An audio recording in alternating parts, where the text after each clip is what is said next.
नमस्कार मंडळी. आपल्या सहज सुंदर अभिनयाने प्रेक्षकांच्या मनावर अधिराज्य गाजवणारी प्रसिद्ध अभिनेत्री म्हणजे तेजा देवकर. तेजा देवकर हिने हिरवं कुंकू या चित्रपटातून मराठी कलाक्षेत्रात पहिलं पाऊल टाकले आणि हा तिचा पहिलाच चित्रपट सुपरहिट ठरला आणि ती घराघरात जाऊन पोहोचली. तेजा देवकर यांच्या बाबतीत एक दुःखद बातमी समोर आली आहे, त्यामुळे चाहत्यांना मोठा धक्का बसला आहे.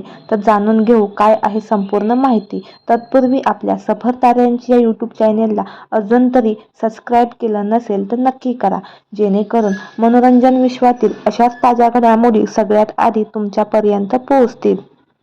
तेजा देवकर यांच्या वडिलांचे दुःखद निधन झालं आहे.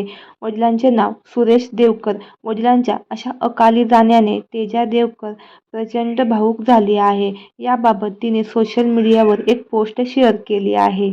वडील असतात त्यात काय विशेष, पण ते नसतात तेव्हा काय हे आज मला कळालं. त्यांचा आधार असतोच, पण ते नसतात तेव्हा काय हे आज मला कळालं.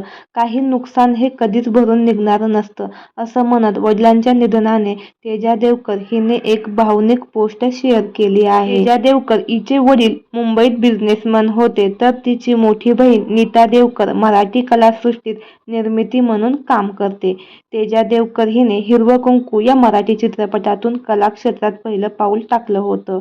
तिच्या कामाबद्दल बोलायचं झालं तर ऑक्सिजन, चल धरपकड, खंडोबाचं लगीन, अदलाबदली, सासूचं स्वयंवर, राधिका या चिमणी पाखरं यासारख्या अनेक चित्रपटात तसेच टीव्ही मालिकांमध्ये तिने मुख्य भूमिका साकारल्या आहेत. शंभू माझा नवसाचा या चित्रपटात तेजाने खलनायिकेची विरोधी भूमिका पहिल्यांदाच साकारली.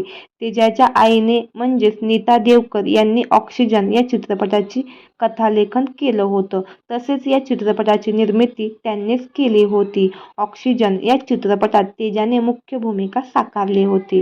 तर मंडळी, आपल्या सफर ताऱ्यांची या यूट्यूब चॅनेलद्वारे तेजा देवकर यांच्या वडिलास भावपूर्ण श्रद्धांजली. धन्यवाद.